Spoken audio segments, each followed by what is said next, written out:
참, 예수님의 이름으로 환영합니다. 여러분, 참 귀한 분들. 항상 기도하기를 하나님의 영광을 위하여 창조한 자들을 불러 모아달라고 항상 기도하는데 참 귀하신 분들 오셔서 너무너무 감사하고 또 귀합니다. 이번에 2군데나 가서 지원을 하는데도 인원은 지난보다도 작아요. 근데 오늘 오기로 하셨던 분들이나 또 참석하시는 분들이 아직 오늘 또 특별한 일이 있어서 못 오신 분들이 계세요. 그래서 이렇게 말씀을 드립니다. 지난번에는 우리가 네팔을 참 잘 지원하고 왔어요. 그때도 참 어떻게 또 준비해야 되는가 매번 할 때마다 저희들이 우리의 연약함을 알기 때문에 참 두렵고 떨리는 마음으로 기도하고 준비합니다.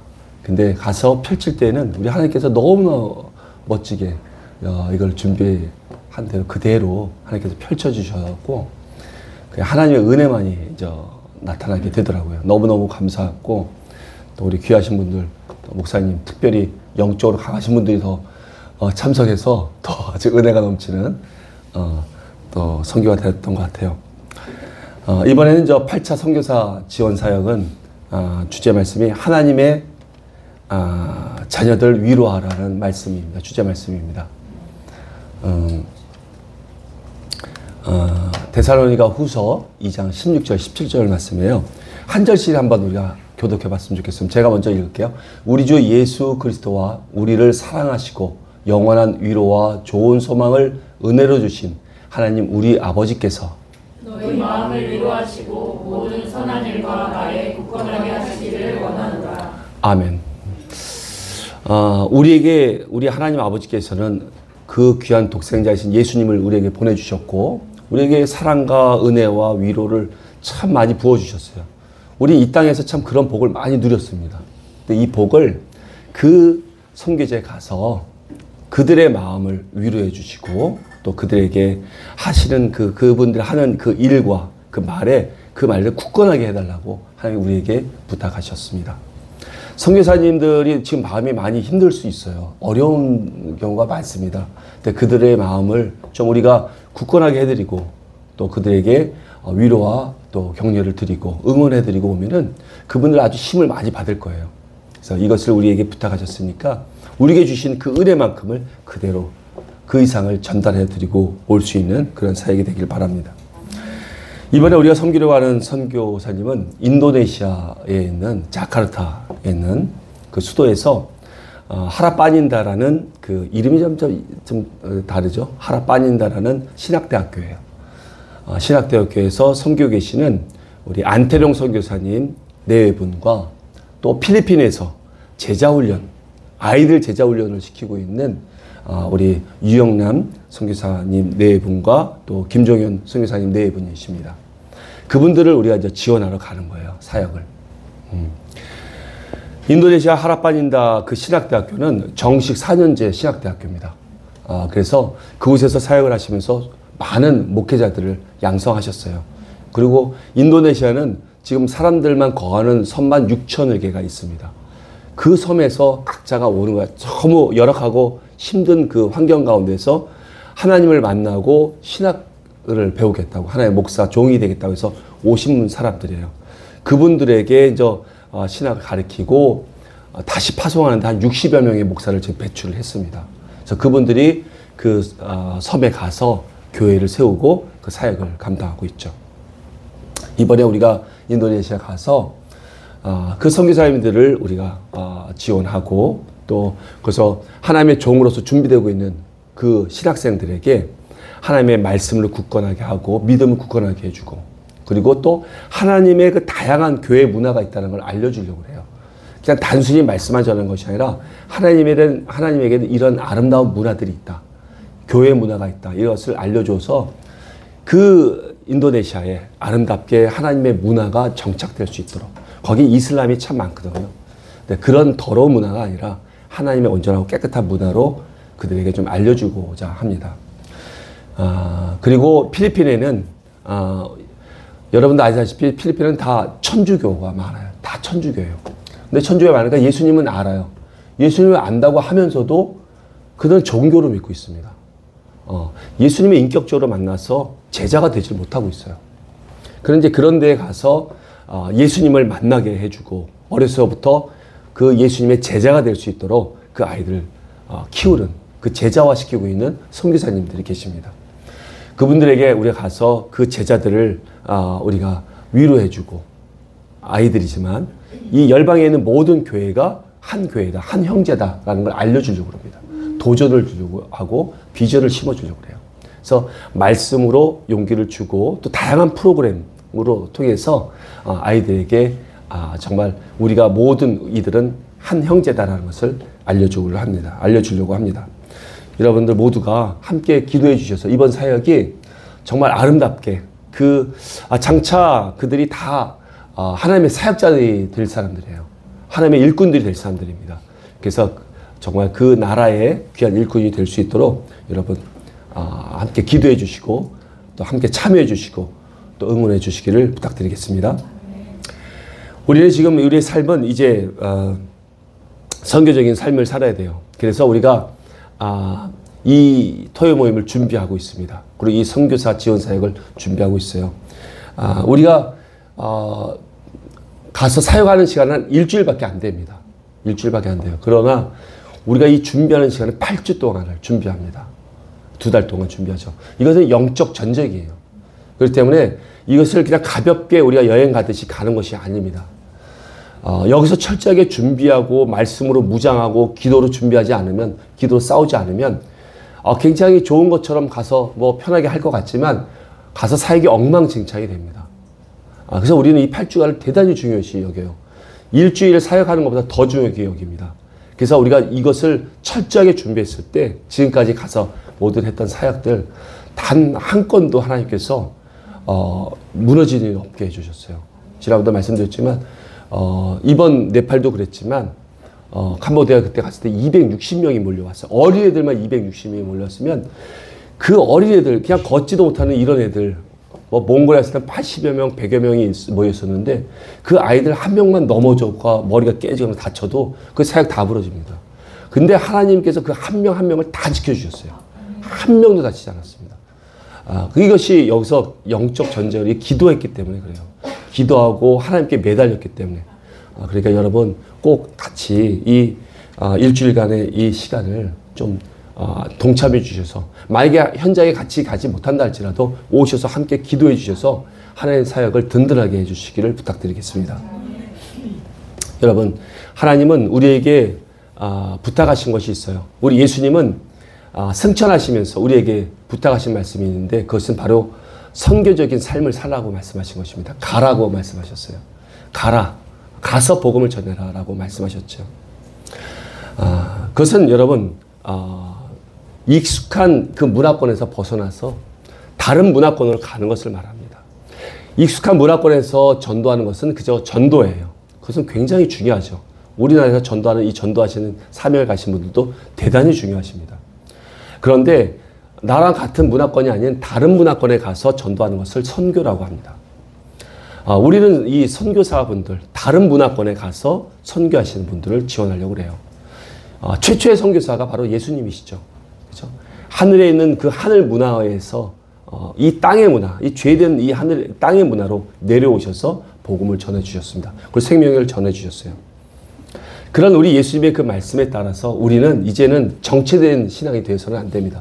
움직이는 신앙이 되어야 돼요. 이제 우리에게 각자 주신 그 환경은 여러분 너무나도 선교를 동참할 수 있는 좋은 환경 가운데 있습니다. 이제 선교가 더 이상 먼 그런 나랑 상관이 없는 먼 얘기가 아닙니다. 지금 옛날에는 뭐 아프리카 같은 선교에 간다고 그러면 여러분 한 달 넘어서 들어갈 수 있는 선교사들이었잖아요. 30년 전만 해도 몽골에 들어가는데 여러분 한 보름 정도 걸렸어요. 그렇게 오래 걸렸습니다. 근데 지금 3시간 반이면 들어가요. 지금 반나절이면 더 모든 데를 다 갑니다. 거의 다. 그리고 선교사를 만날 수가 있어요. 그러니 선교사 그 비전에 우리는 얼마든지 동참하고 함께 할 수가 있는 것입니다. 그리고 우리나라가 얼마나 잘 살게 됐습니까? 우리나라 여건으로는요, 이제 못 들어간 나라가 거의 없습니다. 다 들어갈 수 있어요. 이렇게 열려져 있어요. 열려져 있는 상태에선 우리가 선교사의 그 비전이 내 비전이 될 수가 있는 것입니다. 그 열방에 있는 그 추수할 사람들을 우리도 함께 출수할 수가 있는 것이죠. 동참할 수가 있는 것입니다. 그래서 하나님 나라가 이 나라를 이렇게 부강하게 만드신 것입니다. 그냥 먹고 배 터지게 먹어라. 이래서 이 나라를 이렇게 부강하게 만든 것이 아니죠. 그래서 이제는 쉽게 선교사를 만날 수 있고 접촉할 수 있는, 그래서 선교에 동참할 수 있는 그런 상태가 되었기 때문에 쉽게 선교사를 지원할 수 있는 이런 단체를 하나님께 만드신 겁니다. IMS는 굉장히 쉽게 선교사를 만나고 도와줄 수 있는 그런 단체인 것입니다. 우리 IMS를 설립할 때는 하나님께서 총 5분을 함께 모여서 설립할 수 있도록 하셨어요.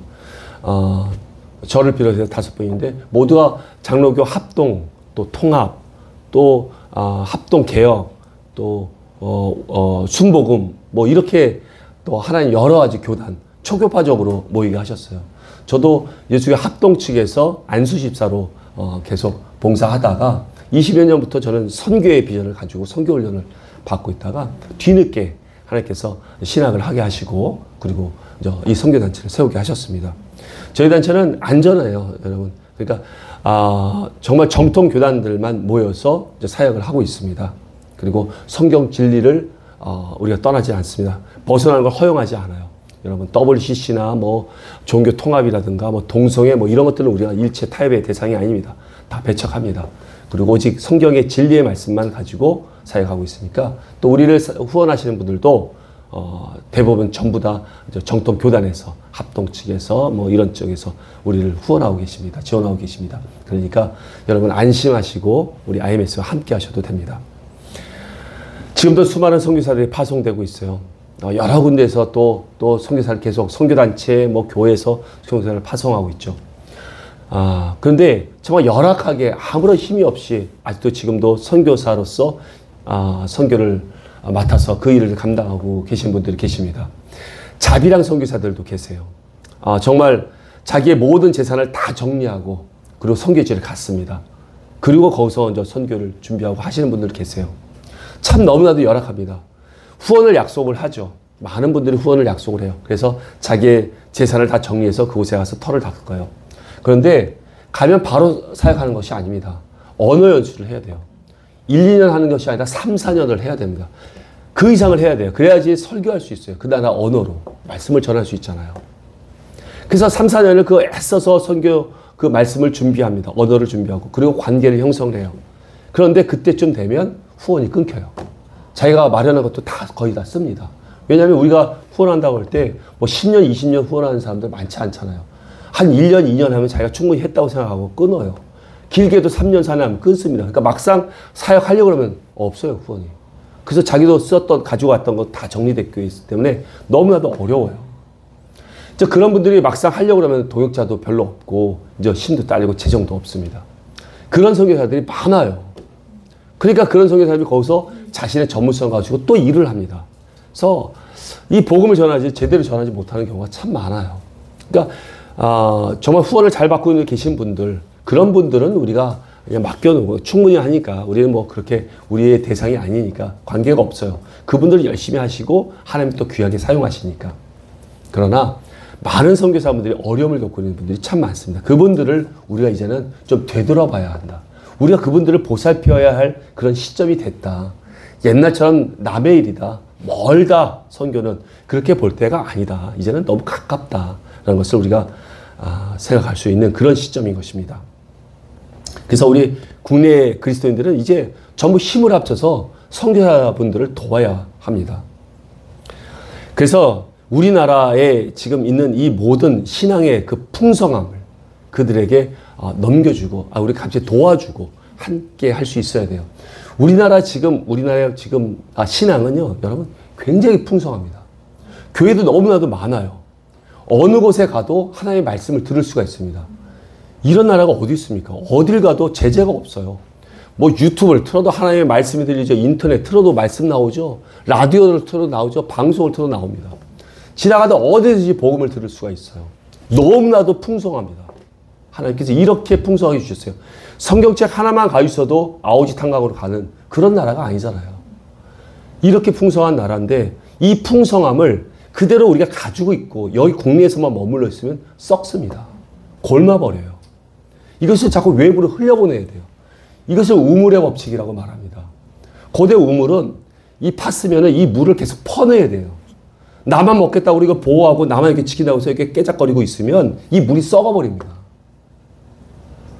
골마서 못 먹게 돼요. 딴 사람도 못 먹게 돼요. 근데 이걸 계속 퍼내면 이 물에는 계속 신선한 물들이 계속해서 보충되고 있는 것이죠.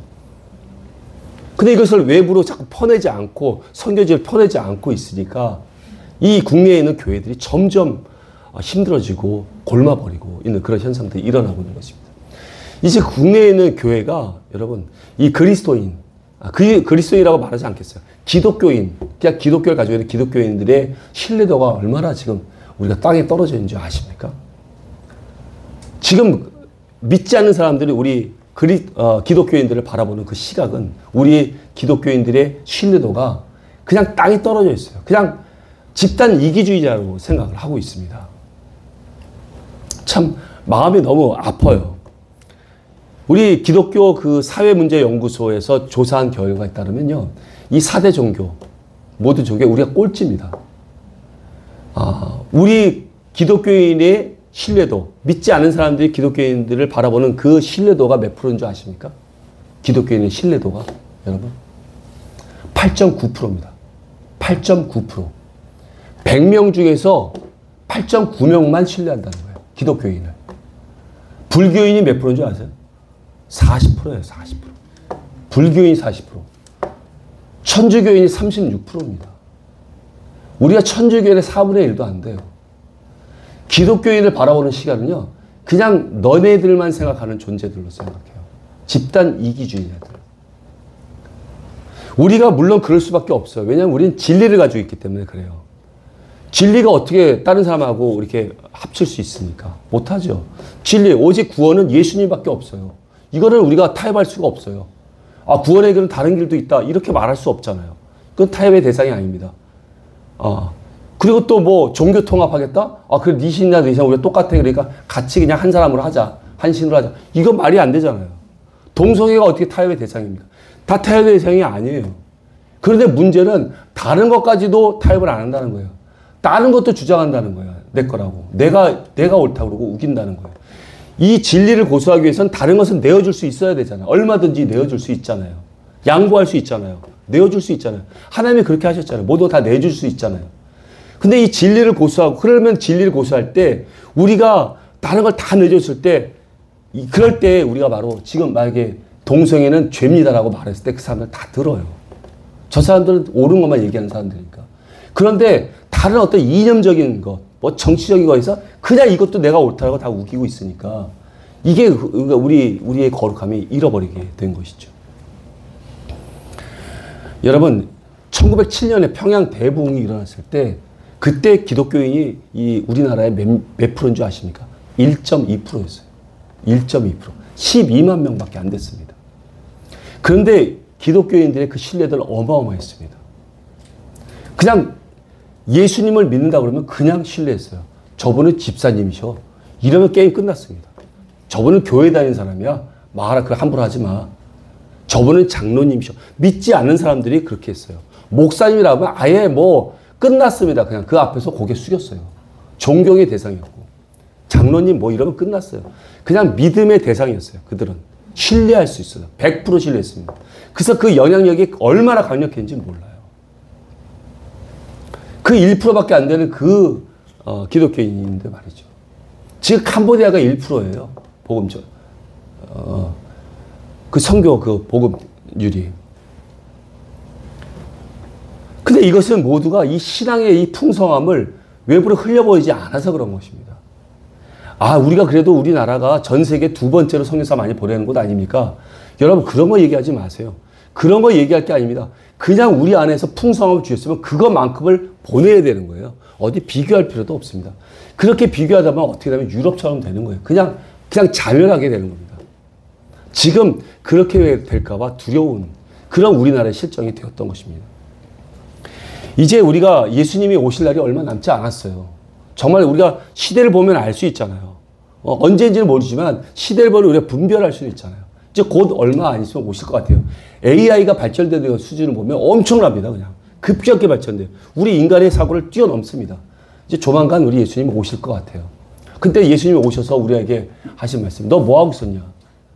너 뭐하고 있었니? 라고 얘기하신다면 그냥 예배 잘 드리고 있었습니다. 여러분 예배가 사명입니까?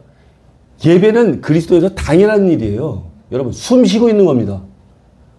예수님 너 뭐하고 있었는데? 숨 쉬고 있었는데요. 그게 말이 됩니까? 숨 쉬는 거예요. 당연한 거예요. 그리스도에서 예배는 당연한 거예요. 청성껏 드려야 되는 게 당연한 겁니다. 근데 무엇을 했냐? 사명자로서 무엇을 하고 있냐고 물어봤을 때 뭐 했냐고 말씀하실 거예요. 그냥 뭐 너무 먹고 사는데 힘들어서 그냥 밥 먹고 있다가 지냈습니다. 이렇게 얘기할 겁니다. 안 되잖아요. 여러분 우리는 이제 모든 것이 열렸어요. 이 선교 할 수 있는 모든 상황이 열렸고 이제 이런 선교를 지원할 수 있는 이런 시점이었어요. 시점이 됐습니다. 모든 환경이 그렇게 열려 있어요. 이때 우리가 선교사와 함께 잃어버린 영혼들을 막 추수해서 예수님 오실 때 우리가 올려드릴 수 있는 예수님의 재림을 예배해야 할 그런 상태가 된 것입니다. 믿으십니까? 아멘. 우리 IMS는 전문인 선교를 지향합니다. IMS는 전문인 선교를 지향해요. 그러면 IMS가 지향하는 그 전문인 선교라는 게 무엇일까요? IMS가 지향하는 전문인 선교라는 것은 모든 우리 삶의 영역을 말합니다. 이 모든 삶의 영역이 문화 영역이에요. 이 문화 영역은 전문성으로 우리가 비춰집니다. 전문성, 모든 영역이 전문성이 있어요. 정치, 경제, 가정, 교육, 기술, 예술, 미술, 또 스포츠, 건강, 모든 것이 전문성입니다. 우리가 살고 있는 문화 영역이에요. 이 문화 영역은 다 전문성으로서 맞춰져 있어요. 그런데 이 전문성이라는 것은 흘러가게 되어 있습니다. 높은 곳에서 낮은 곳으로 흘러가요. 영향력을 준다는 말이죠. 그래서 내가 가지고 있는 이 문화가, 내가 살고 있는 이 문화가 그 선교지보다 그 문화 수준이 높다면 이 문화는 그 선교지에 흘러가게 됩니다. 그리고 영향력을 줄 수 있어요. 전문성으로서 영향력을 주게 됩니다. 그래서 보통 대부분 선진국에서 후진국으로 이 문화가 흘러가게 되어 있어요. 전문성이 흘러가게 되고. 근데 이때 복음을 함께 집어넣어서 들어가게 되는 것이죠. 우리 IMS는 바로 이러한 전문성을 가지고 선교를 하려고 합니다. 그래서 우리가 가지고 있는 이 전문성을 가지고 그 선교지를 가져가요. 음식이 있을 수 있어요. 주부하신 분들은 음식밖에 잘 생각이 안 나잖아요. 그러니까 음식 잘하시면 음식을 가지고 가요. 어떤 미용 잘하는 사람 미용으로도 가지고 가고, 미술 잘하는 미술을 가지고, 음악 잘하는 사람은 음악으로 선교지를 갑니다. 스포츠 잘하는 사람은 스포츠로 가요. 교육 잘 시키는 사람도 교육으로, 언어 교육이나 컴퓨터 교육 이런 걸로 해서 전문성을 가지고 가요. 여기서 말하는 전문성이라는 것은 우리 지금 나라에 살고 있는 상대적인 전문성이 뛰어난 사람을 말하는 것이 아닙니다. 선교지에 비해서 높으면 그게 전문성인 거예요. 왜? 문화 수준이 높아서 전문성이 됐다는 거예요. 제가 여기서 컴퓨터 잘 치는 거, 전 컴퓨터 잘 못 쳐요. 여기서는 엑셀이나 하고 한글에 좀 치는 거예요. 여기 수준으로보다 20%도 안 됩니다. 수준이. 한국에서 보면. 근데 그 선교지에 가면 전문성 80%의 기량을 발휘할 수가 있어요. 그래서 거기의 나라에 가서는 우리 캄보디아 같은 나라에 오래 지원했을 때 거기는 어린아이들 고등학교를 졸업하고 성인이 되면 공장에 다 들어갑니다. 얼마나 한 달에 200불을 받아요. 그런데 거기서 우리 선교사님이 컴퓨터를 가르쳐 줬는데 그냥 엑셀하고 워드 같은 거 이런 것만 가르쳐 줬어요. 그러면은 이 컴퓨터를 할 줄 안다고 사무직으로 빠집니다. 그래서 300불을 받아요. 완전히 달라져요. 그러니까 우리가 알고 있는 그 컴퓨터 작은 것을 가지고 그들에게는 완전히 새로운 인생을 살게 만들 수가 있어요. 그 정도의 영향력을 줄 수가 있습니다. 그러니까 우리가 그것을 가져갈 때 그 전문성을 가지고 가면서 그들에게 선교할 때 그 안에 복음을 집어넣는 거예요. 하나님의 말씀을 집어넣어서 가야 된다는 것이죠. 우리가 하는 것은 그러니까 완전히 우리가 막 강사처럼 아주 놀라운 그런 전문인 강사가 아니에요. 우리가 가는 그 상태는 그냥 문화적으로 좀 높은 수준에 있었기 때문에 그냥 우리는 평범하지만 그들에게는 전문성이 되는 것입니다. 그래서 그들에게 가서 그 전문성에 복음을 완전히 장착을 해서 그들에게 가르쳐줘서 그 전문성을 통해서 하나님을 만나게 해야 돼요. 그리고 그 하나님을 만났으면 그 전문성을 통해서 그는 하나님 안에서 비전을 발견할 수 있도록 도와주는 것입니다. 그것이 우리가 해야 할 일들이에요. 예를 들어서 또한 지난번에도 우리가 네팔에 가서 화장에 대해서 참 많은 그런 사역을 했죠. 여러분, 우리나라에서는 이 여자들 화장하고 클렌징하는 것이 아주 상식이에요. 기본이에요. 그런데 그 선교지에는 그 화장이나 클렌징하고 얼굴 씻어내는 것을 잘 모르는 나라도 많아요. 그래서 얼굴이 다 텄어요. 어려운 사람들이 많습니다. 우리나라도 그랬어요. 1960년대 되면, 60년대, 50년대 되면요, 여기가 다 터가지고 동동구름으로 하는 거, 그 처음 나왔을 때 아주 놀라웠죠. 이게 다 있었냐? 구름 막 발랐어요. 그 정도로 피부에 관심이 없었습니다.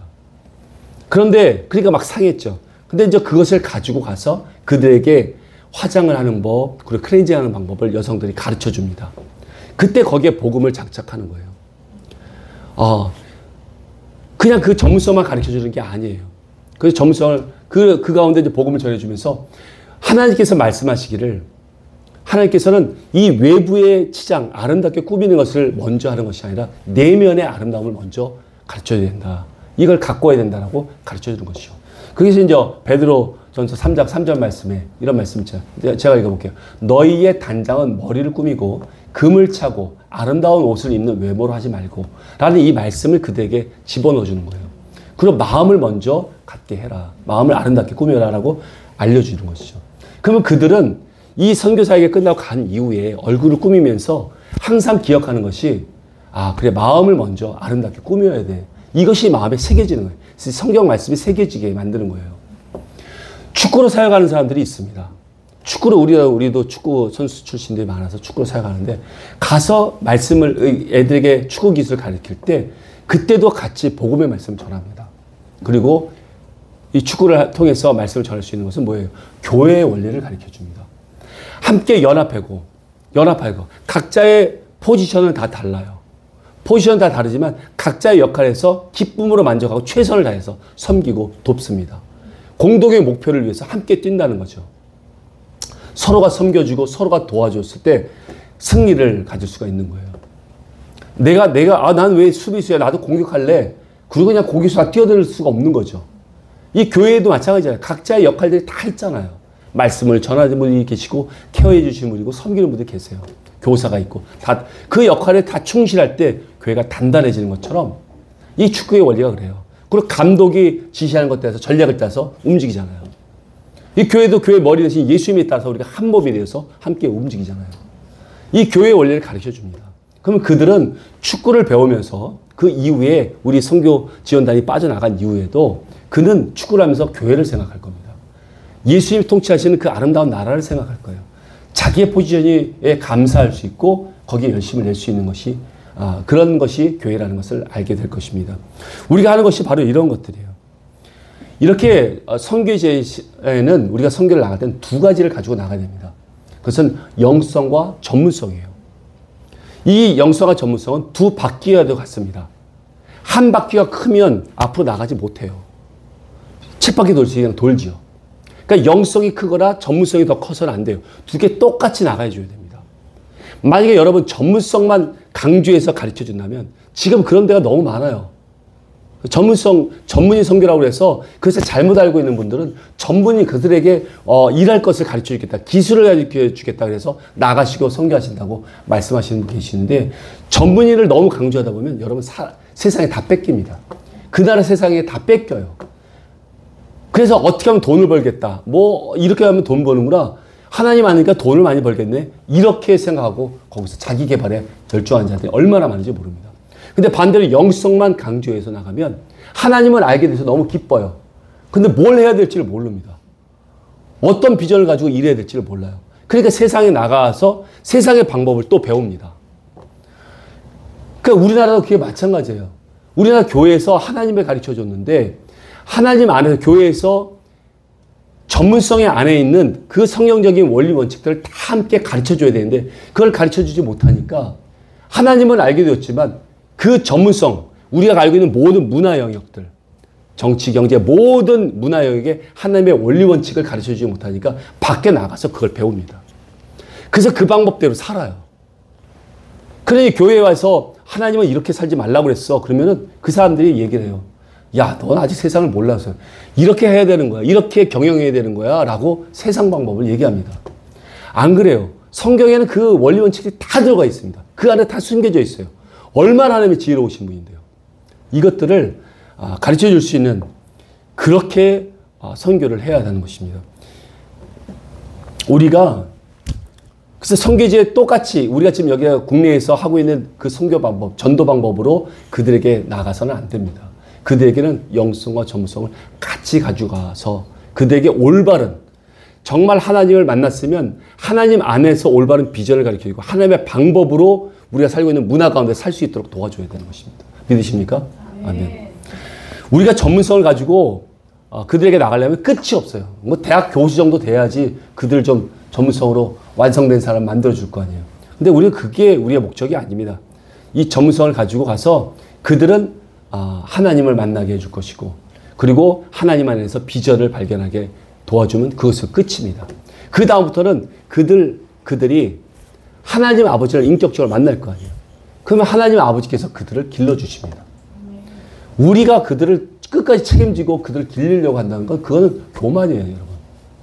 바울도 말했잖아요. 고린도전서 3장에서 바울도 심었고 아볼로가 물을 주었대. 자라게 하신 분은 하나님이시다. 그분이 하나님의 아버지가 되었으면 이제 그들이 하나님께서 그들을 지켜주시고 보호해주시고 이끌어주세요. 우리도 마찬가지잖아요. 그렇게 성장했잖아요. 그렇게 성장하게 됩니다. 그러니까 우리는 그들을 만나서 그들이 모든 삶 가운데서 하나님의 통치가 임할 수 있도록 전문성의 영역까지도 하나님 통치할 수 있도록 도와주면 되는 것입니다. 우리 IMS는 지원단은 돈으로 지원하는 단체가 아닙니다. 그건 아주 돈 많으신 분들이 하나님의 감동으로 막 땅도 사주고 건물도 지어줘요. 근데 우리는 그런 단체가 아니에요. 그러니까 우리 단체 근데 잘못 알고 계신 분들이 가끔은 건물을 이번에 지어야 되는데 좀 도와달라. 땅을 사야 되는데 도와달라고 하시는 분들이 계세요. 근데 우리는 그렇게 도와줄 여력이 없습니다. 네. 정말 없어요. 가진 건 그냥 몸밖에 없습니다. 네. 몸밖에 없어요. 그러니까 우리는 또 이렇게 도와드리려고 애초에 한 거예요. 시작한 거예요. 하나님의 선교사를 돕는 방법이 여러 가지가 있어요. 근데 우리는 그 중에서 우리 몸으로 뛰는 그런 선교 단체죠. 가서 그 선교사님이 하시려는 그분들의 그 비전 가운데 그분들이 때로는 이것을 하고 싶고 막 가서 좀 더 어떤 프로그램을 갖기도 하고 싶고 어떤 교육을 시키고 싶은데 잘 안 된다. 우리 인력이 없다. 내 힘으로는 너무 부족하다. 이럴 때 우리가 그 비전에 동참해서 그 사명에 동참해서 그 사역들을 우리가 같이 손과 발이 되어서 그 일을 함께 하는 것입니다. 진정한 부흥은 여러분 사람이 먼저 세워주면 된다고 생각해요. 사람들이 많이 하나님을 믿는 사람들이 많이 세워지면 그 다음엔 하나님께서 돈 많은 사람을 이렇게 세워서 거기에 땅도 사주고 교회도 지어줄 겁니다.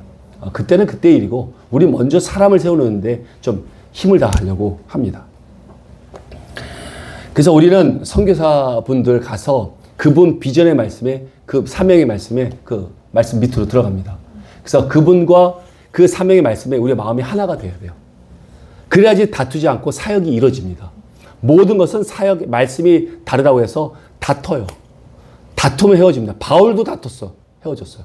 그죠? 마가랑 헤어졌잖아요. 그게 말씀이에요. 서로가 옳다고 했기 때문에 다투는 거예요. 그러니까 누구 밑에 들어가는 게 중요해요. 차라리 그 밑에 들어가는 거예요. 우리는 선교사 밑에 그냥 들어가야 돼요. 그리고 사역을 할 때 하나가 됩니다. 그렇다고 해서 막 그냥 선교사님 말하는 것 그대로 다 순종해라. 이 뜻은 아니에요, 여러분. 무엇을 먹어라. 뭐 비싼 음식 좀 사 먹고 비싼 호텔에 가서 머물러라. 해서 우리가 그냥 거기 가 있는 것이 아니에요. 여러분, 그런 것들은 우리가 재정이 없으면 좀 힘든 데 가서 머물 수도 있고 좀 뭐 저렴한 음식을 먹을 수도 있잖아요. 그죠? 그건 우리가 결정하는 거죠. 제가 말씀드린 것은 사명, 그분들이 가진 사명을 최대한 맞춰라. 그 밑에 들어가라. 이 말씀을 드리고자 하는 것입니다. 여러분, 현재 우리나라 교회는 어떠합니까? 우리나라 교회는 지금 일꾼들이 굉장히 많습니다. 여러분. 일단 많은 또 이제 어려움을 겪고 있는 교회에서는 일꾼이 없습니다. 막 이렇게 얘기해요. 아니요. 근데 여러분, 일꾼 많습니다. 우리나라. 그러니까 개척교회 빼고 오래된 교회나 주영교회 이상 되시는 교회는요, 일꾼들이 많아요. 근데 그 일꾼들이, 봉사하고 있는 일꾼들이 그걸 내려놓지는 않아요. 계속 그걸 가지고 있어요. 붙잡고 있어요. 그렇게 그냥 그 자리에서 머무르려고 한다 말이죠. 그렇게 돼서는 안 되는 겁니다. 그것은 마치 여러분 여러분 영국 여왕 아십니까? 영국 여왕.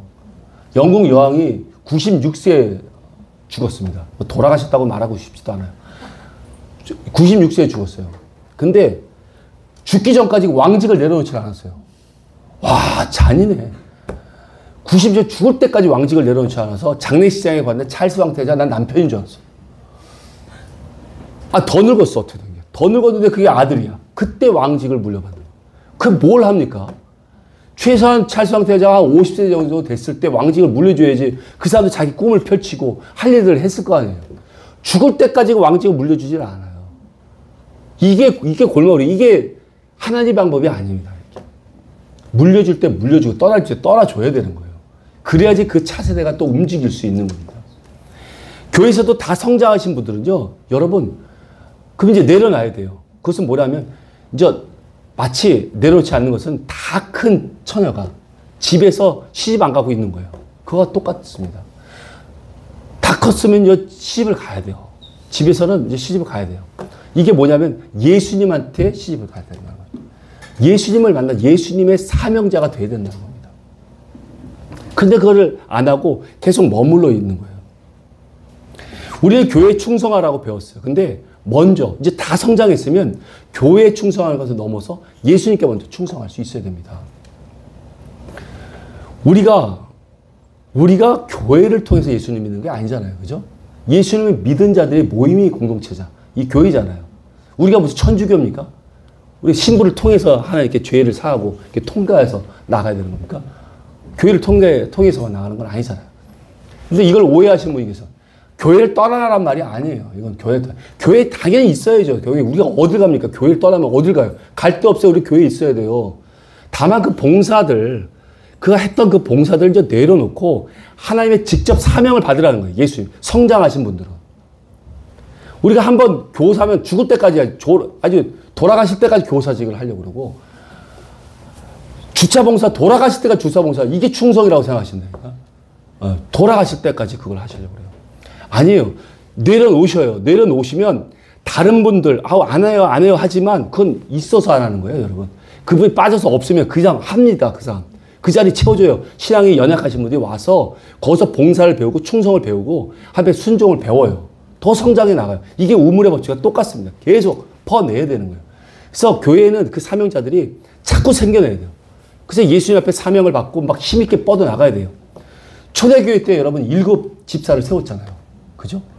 그때 12 사도가 이제 우리는 기도와 또 말씀에 전념하겠다. 그러니까 너희 교회에서 치리하고 구제하는 사역들은 너희들이 좀 해라. 그리고 7 집사 뽑았어요. 그 7 집사들이 계속 구제만 하고 치리만 했습니까? 아니요. 스테반 나가서 그냥 복음 전했잖아요. 그죠? 순교해서 죽었잖아요. 빌립 집사는 그 사마리아 가서 그냥 기적들을 행하고 거기서 막 수많은 일들을 일으켰어요. 에디오피아 그 빌립, 네시, 여기도 세례를 다 주고, 거기 나라에 복음이 들어가게 만들어줬잖아요. 근데 중요한 것은 그 뒤에 무슨 말이 있냐면 성령에 이끌려라는 말이 있어요. 성령에 이끌려. 그 모든 일들 성령에 이끌려서 했다는 거죠. 이제 하나님의 사명자가 되었으면 성령에 이끌려서 교회에 물론 있어야 됩니다. 교회에 있으면서 하나님의 일들을 하셔야 되는 거예요. 하나님 주신 그 사명, 하나님 시킬 일이 얼마나 많은지 몰라요. 그 개개인들에게. 근데도 계속 교회에서만 머물러 있고 교회에서 시키는 일들만 하려고 한다면 그거는 안 되는 것입니다. 교회에 있는 그 목사님도 마찬가지예요. 목사님의 사명은 그냥 성도들이 예수님을 인격적으로 만나서 예수님의 장성하게 자라서 예수님의 사명자들이 되게끔 그걸 도우는 일, 거기까지가 목사님이 하시는 일이에요. 그 이상을 주장해서는 안 된다고 저는 생각합니다. 여러분, 우리는 교회에서 이제는 사명자가 되어야 돼요. 그래서 하나님의 일꾼이 돼요. 직접적으로 하나님께 인도함을 받고 성령의 이끌림을 받아서 움직일 수 있는 사람이 되어야 된다는 것입니다. 믿으십니까? 아멘. 지금 현재 지방교회에는 여러분 주일학교가 점점 없어졌어요. 주일학교가 없어졌습니다. 그래서 애들이 없어요. 낫질 않으니까. 근데 교사는 엄청 많아요. 교사는 많습니다. 그러니까 교사들이 뭘 해야 될지 몰라 그냥 아무것도 안 하고 있어요. 그냥 출석만 하고 있어요. 교사직 했는데 교사가 없으니까 할 일이 없다는 거예요. 야, 참. 선교지에 나가면 애들이 너무너무 많아요. 그냥 바글바글해. 근데 교사가 없어. 엄청나게 많습니다. 근데 교사가 없어요. 그럼 여러분, 지금 그 국내에 있는 교사분들이 그 외국에 나가도 그 교사들을 좀, 그 아이들을 돌봐야 될 거 아니에요. 그죠? 거기 있는 애들과 우리 국내에 있는 애들과 다릅니까? 우리가 좀 옷 좀 잘 입었다고 해서 얘네들이 더 귀해요? 아니요. 하나님 보기에 똑같은 영혼이잖아요. 그럼 여기서 한 명을 얘네들을 케어하느냐? 거기 한 명이 똑같단 말이죠. 그러면 여기 있는 교사로 지금 애들 교사에 지금 못하고 계신 분은 선교지에 나가서 그 아이들을 케어해야 할 거 아닙니까? 1년에 한두 번이라도 가서 그 아이들을 보듬어주고 격려해주고 응원해주고 신학으로 잘 자랄 수 있도록 도와줘야 되잖아요. 그리고 여기서 뭐 한 달에 한 번씩 3만 원이고 5만 원이고 그 아이들을 후원해주면 어떤 후원단체를 통해서 간다면 여러분 3만 원 보내면 만 원만 걔들한테 갖는 거 아시죠? 광고비 만 원 나가고요. 또 그 직원들 월급 만 원 나갑니다. 그럼 실제 만 원밖에 안 가요. 우리는 3만 원 보내면 3만 원 그 애들 직접 갑니다. 다 갑니다. 5만 원 보면 500 그대로 다 가요. 그렇게 줘주면 그 아이들이 잘 성장할 거 아니에요. 거의 1년에 한두 번씩 가서 애들 격려해주고 또 후원해주고 그럼 그 아이들이 정말 믿음으로 잘 자라서 하나님의 귀한 이끌이 됐을 때 얼마나 뿌듯합니까? 정말 그 영혼이 하나님의 귀한 사역자가 됐을 때 그게 나의 상급이잖아요. 열매잖아요.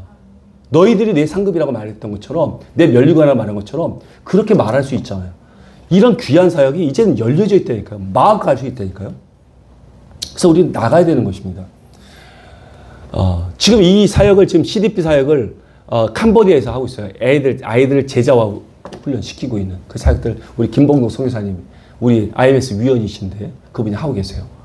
그분은 거기에 그 농촌에 그 마당 넓은 집을 얻어갖고 교회를 세운 것이 아니라 센터를 세웠어요. 그래서 거기에 애들이 마음껏 오게 해요. 막 수십 명이 막 와서 놀아요. 방과 후에 막 와서 놉니다. 놀을 때 컴퓨터 가르쳐 주죠. 한글 가르쳐 주죠. 영어 가르쳐 주죠. 크메르. 지네 국어인데도 잘 몰라요. 걔네들 너무 어려워요. 캄보디아어를. 그래서 그걸 또 가르쳐 주고요. 미술 가르치고 컴퓨터 가르쳐 막 이런 걸 가르쳐 줍니다. 그러니까 거기 주변에는 그 부모들이 너무너무 좋아해요. 여기 오는 걸. 근데 우리가 목적이 있잖아요. 거기에는 모든 교재가 성경이에요. 성경을 고전해요. 그러면 그 중에서 이제 발굴을 해요. 제자할 애가 누군지를 점점 하나씩 주의 있게 보다가 발굴을 합니다. 발굴하면 거기에 그 아이에게 3만 원씩을 줘요. 장학금을. 근데 걔네들한테 큰 돈이에요. 3만 원씩 줍니다. 그리고 나서 성경을 가르쳐요. 성경을 암송시키고 성경을 보게 만들어요. 그럼 아이들이 따라오고 부모가 그걸 알면서도 그걸 3만 원을 안 주면요. 복음을 전하면 대본에 못 나가게 합니다. 막아버려요. 불교 집안 아주 불교가 아주 심한 곳이기 때문에 못 오게 해요. 근데 3만 원을 주면은 그냥 가만히 있어요. 그러면 그때 이제 막 집어넣어 주는 거야. 돈은 이럴 때 쓰라고 하나님께 우리에게 주신 거예요. 믿으십니까? 네. 근데 중학생으로 올라가잖아요. 그럼 중학교 가면 또 공부도 해야 되고 할 게 많잖아. 근데 이제 중학교 3만 원이 약해. 그래서 그때는 5만 원을 올려요. 5만 원. 그러면 그걸 또 갈등합니까? 부부가 갈등해요. 그러고 있게 합니다. 그때 그 조건이 하루에 1시간씩 성경 공부하는 거예요. 이 센터에 와서. 그리고 주일날 가까운 교회 가서 봉사하는 것이 조건이에요. 5만 원 주는 조건이에요. 근데 그 딜을 받아요. 그래서 그 제자들 생겨납니다. 그리고 애들이 중학교 이상 성장되고 되면 그 교회, 그 가까운 교회, 검증된 교회에 보냅니다. 그 교인이 되게 해요. 그래서 세이아 교회, 아짱 교회 이런 곳을 보내줍니다. 그분은 자기가 애들 키웠다고 해서 자기 사람이라고 생각하지 않아요. 다 거시적으로 하나님의 나라고 하나님의 교회이기 때문에 그걸 보내는 걸 아까워하지 않습니다. 또 새로운 애들을 받아서 또 그 훈련을 해요. 시켜서 또 보내죠. 정말 우리 그리스도인들을 지금 뭐 하고 있는지 모르겠어요.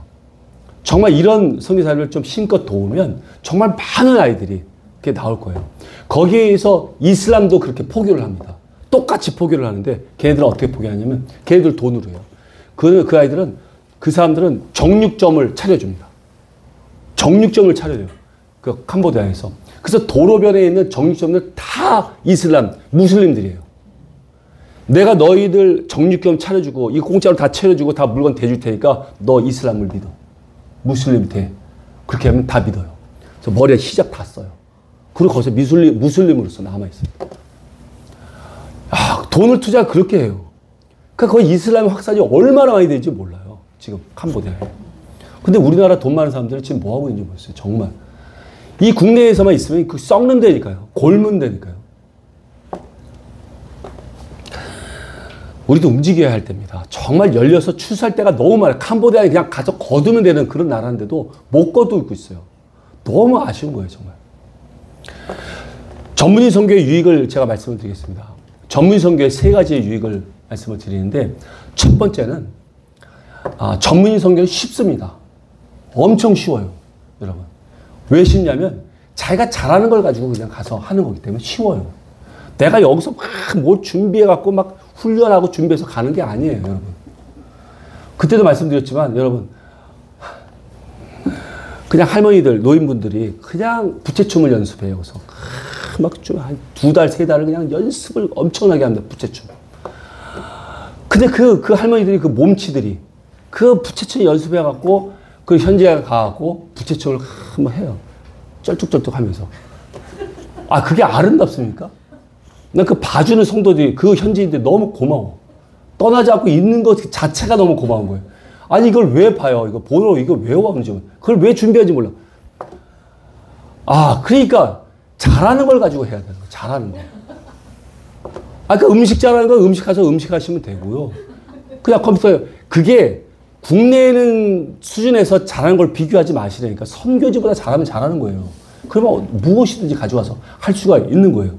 그러니까 누구나 할 수가 있어요. 유아라고 3살짜리 가갖고 태권도 보고 있고 태권도 이러고 있어요. 여러분, 이게 무슨 선교입니까? 이거 재롱잔치예요, 이거는. 재롱잔치. 이건 전문 선교가 아니에요. 그러니까 이게 좀 잘못 알고 있는데, 옛날에 우리 단기 선교팀이 있었어요. 단기 선교라고 여러분 많이 들어보죠. 비전 트립이라고 이런 얘기를 많이 들어봐요. 이 비전 트립이 뭐냐면, 하도 이 나라에 있는 교인들이 움직이지 않으니까 너 한번 비전을 좀 가져봐라. 열방을 한번 바라봐라. 그래갖고 여기서 준비시켜서 선교지를 가는 거예요. 그러니까 가서 그냥 태권도 3살짜리도 이렇게 하면서 보여주면서 그냥 보는 거예요. 그죠? 선교지가 이렇구나. 그냥 여기서 꿈을 심게 되겠죠. 그죠? 나도 선교사가 될래. 뭐 이런 꿈을 갖게 되겠죠. 이런 걸 위해서 가는 거예요. 그런 목적으로 간다면 괜찮아요. 근데 그게 아니고 우리가 하는 것은 선교사를 직접적으로 도움이 돼야 되는 거예요. 도움이. 그분이 하려는 것을 우리가 손과 발에서 도우려고 하는 거예요. 그러려면 우리가 가지고 있는 그분이 필요한 그 전문성을 가서 만나야 되잖아요.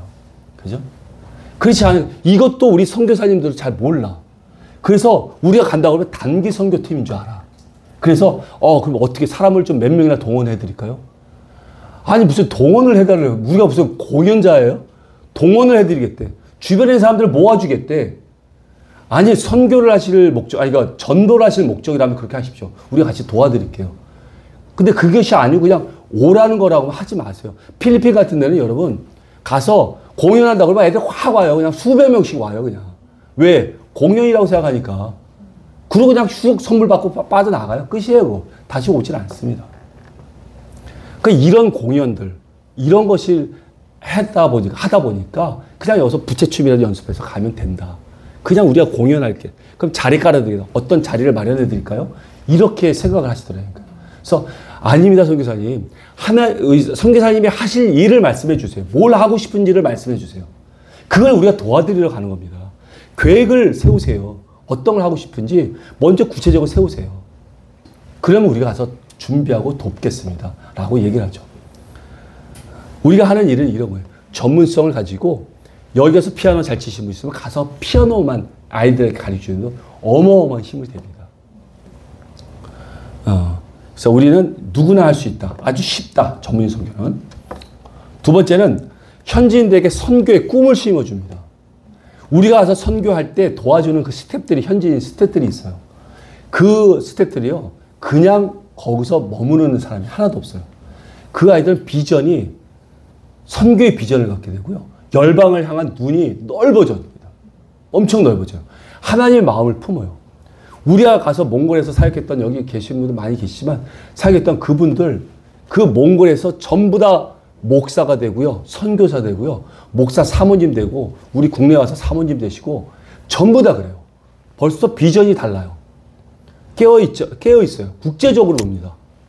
그런데 거기서 우리랑 관이 없었던 사람들은 지금도 그 자리에서는 자기가 먹고 사는데 그냥 묻어져 버리는 사람이 되고 있어요. 그러니까 우리는 가서 그들에게 꿈을 심어줄 수 있어요. 이것이 전문 선교의 유익입니다. 그래서 그 지역에서 내가 이 땅에 왜 태어났냐, 내가 이 힘든 땅, 이 캄보디아에, 이 네팔에, 이 필리핀에 내가 왜 태어난지를 존재를 확인하게 돼요. 아, 내가 이런 사명을 받기 위해서 태어났구나. 그래서 이 정체성을 알게 됩니다. 그런 거 굉장히 중요합니다. 우리가 이제 끝으로 두 가지를 말씀을 드리고 마치려고 그래요. 참, 한 가지가 더 있죠, 선교의 유익의 한 가지를 더 말씀을 드리면, 그것은 선교를 떠나는 자가 가장 먼저 은혜를 받습니다. 하나님은 그들에게 복을 주기를 원해요. 우리가 복의 통로예요. 그러니까 우리 안에 하나님의 복으로 먼저 채워주십니다. 우리가 먼저 충만하게 채워지게 돼요. 그래서 그 복을 흘려보내야 되기 때문에. 그 복이 뭡니까? 하나님의 마음이에요. 하나님의 사랑이에요. 그래서 우리가 먼저 충만하게 채워져요. 그리고 그 사랑으로 그들을 만나게 되고 그들에게 전하게 됩니다. 그래서 신앙적으로 연약하고 또 막힘이 있거나 또 이 국내 신앙에서 좀 힘들었던 분들이 선교를 함께 떠난 다음에 떠나게 될 때 그들의 신앙이 완전히 회복되고 건강하게 되는 것을 우리가 너무나도 많이 봅니다. 여러분 그런 것들을 이해해 주시고 또 알아주시고 그래서 많이 주변에게 알려주시길 바랍니다. 우리 IMS에 주신 사명의 말씀이 있어요. 이 사명의 말씀과 우리에게 전체에 주신 말씀인데 이 두 가지만 말씀을 전하고 마치도록 하겠습니다. 사명의 말씀은 로마서 1장 11절 12절 말씀이에요. 이것도 교도할게요. 제가 먼저 읽을게요. 내가 너희 보기를 간절히 원하는 것은 어떤 신령한 은사를 너희에게 나눠주어 너희를 견고하게 하려 함이니 이는 곧 내가 너희 가운데서 너희와 나의 믿음으로 말미암아 피차 안위함을 얻으려 함이라. 아멘. 이 로마에 있는 교회에다가 이 편지를 쓴 것은 이 바울이 썼는데 이 로마 교회는 이 바울이 세운 교회는 아니었어요. 이 바울은 3차 전도여행 가운데 고린도에서 쓴 편지입니다. 그는 자기가 세운 교회가 아니었지만 그들을 간절히 보기를 원했다고 말합니다. 그래서 자신이 가지고 있는 그 마음을 이 편지를 통해서 그들에게 전해줬어요. 그것은 다른 선교지처럼 너희들도 하나님의 그 복음 안에서 아름다운 열매를 맺기를 원한다라고 말하고 있는 것입니다. 그러면서 이 바울은 이 마음을 전하고 있는데 우리는 이 구절을 통해서 이 편지를 통해서 이 바울이 그 선교지를 향한 우리가 지금 떠나려는 그 선교지를 향한 그 마음에 어떤 마음을 가져야 했는지를 한번 우리가 알아보고자 합니다. 첫 번째는 가장 먼저는 보기를 간절히 원한다고 얘기합니다.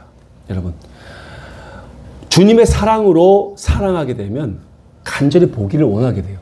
여러분 간절해져요. 우리 사람의 사랑, 필레오 사랑으로 사랑하는 것이 아니라 아가페 사랑, 무한으로 사랑할 수 있는 그 사랑으로 바라보고 선교지를 바라보게 되면 그 선교에 있는 현지인들을 간절히 보기를 원하게 됩니다. 그들은 우리의 형제요 자매이기 때문에 그래요. 하나님 안에서 형제요 자매이기 때문에 보기를 원합니다. 궁금해요. 그것이 그리스도의 사랑이에요. 이제 우리가 가는 것은 이제 우리의 연약한 사랑으로 가지 않습니다. 예수님의 사랑으로 우리가 충만케 되어서 가야 됩니다.